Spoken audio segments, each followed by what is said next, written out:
I'm a nurse by profession. Graduate po ako sa CEU. And then po, after ko po makagraduate, nag-work po ako sa hospital for 1 year. Sobrang nakakapagod po. Yung sobrang toxic po kasi yung mga pasyente po. At the same time po, yung babagan nga po ng sweldo.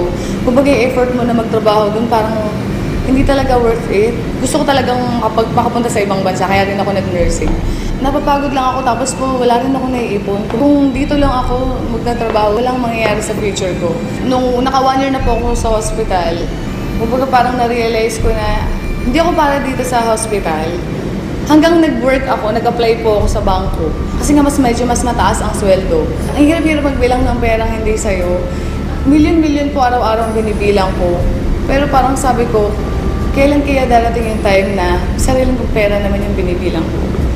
Sa araw-araw po na pagtatrabaho ko sa bangko, aga-aga ko pong gumigising and then late, sobrang late na po ako umuwi. Tapos wala pang 500 yung kinikita ko sa isang araw. Kumbaga talagang hindi po talaga siya worth it na pagtrabahuhan. Minsan, nasa-short din ako sa bangko. Siyempre, kailangan mong bayaran yun, di ba? Magkano na nga lang po yung sinasweldo ko sa bangko, tapos kakaltasan ka pa.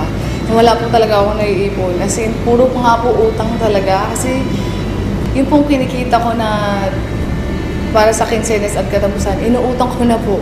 Kaya po pag halimbawa sweldo na po, dumadaan lang sa palad ko at kailangan ko nang bayaran yung mga dapat ko pong bayaran. Naisip ko, paano na yung future ko? Kapag kung ganito lang ng ganito. Etong negosyo na to, pinagdasal ko kasi talaga siya. Nung after ko pong magdasal, actually mga ilang days lang namit ko po si Upline Jong Orhe, na isa rin po sa mga Millionaires Club ng Royal. Kumbaga po, sobrang blessing na ma-share sa akin yung opportunity. In-explain niya sa akin yung negosyo. Ang ganda pala talaga ng Royal. At the same time, yung products ng Royal napakaganda at sobrang dami ng produkto. Ang kumpanya very stable.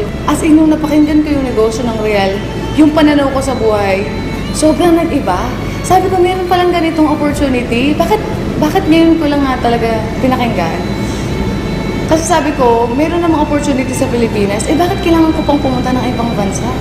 Actually, nung umpisa, sabi lang naman sa akin ni Jong, idadagdag ko lang sa ginagawa ko. Hanggang dumating yung time na ginagawa ko yung negosyo, yung kinita ko po sa Royal ng 1 week, katumbas na po ng 3 buwan sa bangko.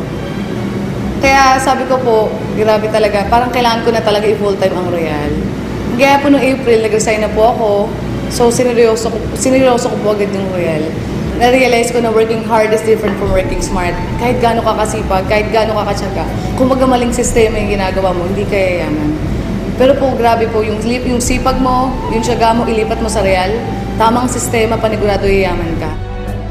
Mas nakakaipon na ako ngayon, and like dati kasi talagang puro utang. Ngayon yung mga utang ko, nabayaran ko na. Ngayon sila na yung utang sa akin. Ganon. Noon, gumigising ako ng sobrang aga kasi may pasok ako eh. Ngayon, nung nag-Royal ako, gumigising lang ako kapag tapos na ako matulog. After 7 months lang, nakabili po ako ng brand new Ford Fiesta because of Royal Business Club. Kaya sobrang thankful po ako, buti na lang may Royal. Lahat po naging negative sa akin, sobrang naging positive po sila. Yung pera na dati sa bangko, sobrang pagod ako magbilang ng perang hindi akin. So nakakatawa dito sa Royal, sariling pera ko na yung binibilang ko. Doon ko nakita na yung magulang ko po sobrang proud sa akin. Kumbaga kahit hindi ako nakapag-ibang bansa, kayang-kaya kong tuparin yung mga pangarap ko kahit dito lang sa Pilipinas. Kasi may Royal Business Club. Tsaka dito nakakatulong ka sa mga tao eh. Yung ginagawa mo hindi lang para sa sarili mo, pero para din sa iba na may mga pangarap din. Kasi ako nakuha ko na yung pangarap ko. Pero yung mga kasamahan ko na naging part ng Royal, gusto ko rin silang matulungan na makuha rin nila yung mga pangarap nila.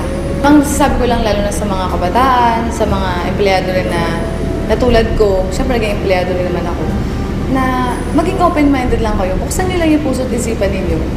At the same time, dito hindi naman sinabing iwan mo yung ginagawa mo eh. Ang sabi lang naman ni Royal, idadagdag mo lang sa kung anong ginagawa mo. Wala kang dinadagdag sa ginagawa mo or binabago. Hanggang dulo wala namang magbabago. Meron lang kasi akong binago, meron lang akong dinagdag. Kaya may nagbago.